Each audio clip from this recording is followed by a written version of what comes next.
ന്യൂസിലേക്ക് സ്വാഗതം. വാർത്തകൾ വായിക്കുന്നത് രശ്മി ഗോപാൽ. ഇന്നത്തെ പ്രധാന വാർത്തകൾ.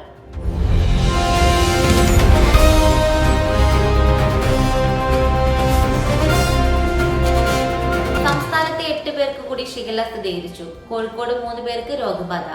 സംസ്ഥാനത്തെ 8 പേർക്ക് കൂടി ഷിഗല്ല സ്ഥിരീകരിച്ചു. കോഴിക്കോട് 3, വയനാട് 2, എറണാകുളം, തൃശൂർ, മലപ്പുറം എന്നിവിടങ്ങളിൽ ഒരു വീതം എന്നിങ്ങനെയാണ് ഇന്ന് രോഗബാധ സ്ഥിരീകരിച്ചിരിക്കുന്നത്.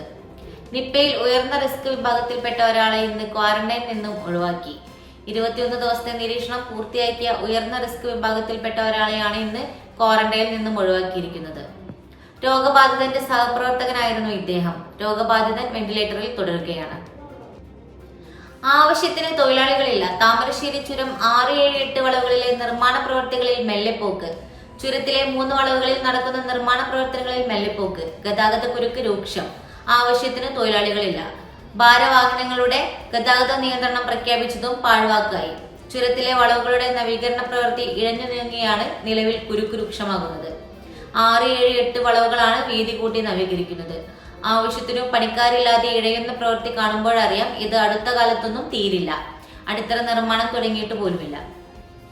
മഴ കനക്കുന്നു. ഇന്ന് 5 ജില്ലകളിൽ മുന്നറിയിപ്പ്. കേരളത്തിൽ മഴ വീണ്ടും കനക്കുന്നു. സംസ്ഥാനത്തിന്റെ പല ഭാഗത്തും ഇന്നും ശക്തമായ മഴ പെയ്തു. ഇന്നു മുതൽ 30 വരെ ഒറ്റപ്പെട്ടയിടങ്ങളിൽ ഇടിമിന്നലോട് കൂടിയ മഴയ്ക്കും മണിക്കൂറിൽ 50 കിലോമീറ്റർ വരെ കാറ്റിനും സാധ്യതയുണ്ടെന്ന് കേന്ദ്ര കാലാവസ്ഥാ വകുപ്പ് അറിയിച്ചിട്ടുണ്ട്. ഇന്ന് തിരുവനന്തപുരം, കൊല്ലം, പത്തനംതിട്ട, കണ്ണൂർ, കാസർഗോഡ് ജില്ലകളിൽ മഞ്ഞ അലേർട്ട് പ്രഖ്യാപിച്ചിട്ടുണ്ട്.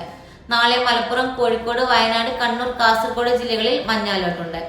തിരുവനന്തപുരം ജില്ലയിലെ തീരമേഖലകളിൽ നാളെ കടലാക്രമണം സാധ്യതയുണ്ടെന്ന് ദേശീയ സമുദ്രസ്ഥിതി പഠന ഗവേഷണ കേന്ദ്രം അറിയിച്ചു. കനത്ത മഴ പെയ്യേണ്ട സമയത്ത് കേരളത്തിൽ മൺസൂൺ മഴ ദുർബലമായതിനു കാരണം എൽനിനോ പ്രതിഭാസമാണ്. പാനൂരിൽ കുഴിമന്തി കഴിച്ച 3 വിദ്യാർത്ഥികൾക്ക് ഭക്ഷ്യവിഷബാധ. ഹോട്ടൽ പൂട്ടിച്ചു. പാനൂരിൽ കുഴിമന്തി കഴിച്ചതിനെ തുടർന്ന് 3 വിദ്യാർത്ഥികൾക്ക് ഭക്ഷ്യവിഷബാധയേറ്റ സംഭവത്തിൽ ആരോഗ്യവകുപ്പ് ഹോട്ടൽ അടച്ചുപൂട്ടി. പാനൂർ പൂക്കം റോഡിലെ സഫ്രാൻ മന്തി ഹോട്ടലിൽ നിന്നാണ് ഇന്നലെ വൈകിട്ട് വിദ്യാർത്ഥികൾ കുഴിമന്തി വാങ്ങി കഴിച്ചത്. ഭക്ഷണം കഴിച്ച മണിക്കൂറുകൾക്കകം ഛർദിയും കടുത്ത ദേഹാസ്വസ്ഥവും അനുഭവപ്പെടുകയായിരുന്നു. തുടർന്ന് വിദ്യാർത്ഥികൾ പാനൂരിലെ സ്വകാര്യ ആശുപത്രിയിൽ ചികിത്സ തേടി. നിലവിൽ ഇവരുടെ ആരോഗ്യനില തൃപ്തികരമാണ്. സീബ്ര ലൈനിന് മുൻപിൽ ബ്രേക്കിട്ടു. KSRTC ബസിന്റെ ചില്ല് തകർന്നു. ഓടിക്കൊണ്ടിരുന്ന KSRTC ബസിന്റെ മുൻവശത്തെ ചില്ല് തകർന്നു വീണു. ബസിനുള്ളിലേക്ക് ഗ്ലാസിന്റെ പാളികൾ തെറിച്ചു വീണെങ്കിലും ഡ്രൈവറും യാത്രക്കാരും പരിക്കേൽക്കാതെ രക്ഷപ്പെട്ടു.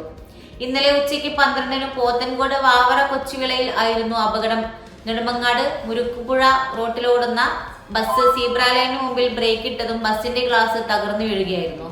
അപകടത്തെ തുടർന്ന് യാത്രക്കാരെ ഇറക്കി മറ്റു ബസ്സുകളിൽ കയറ്റിവിട്ടു. ഇതുപോലുള്ള ന്യൂസ് അപ്ഡേറ്റ്സിനായി വിപ്ര ന്യൂസ് സബ്സ്ക്രൈബ് ചെയ്യൂ.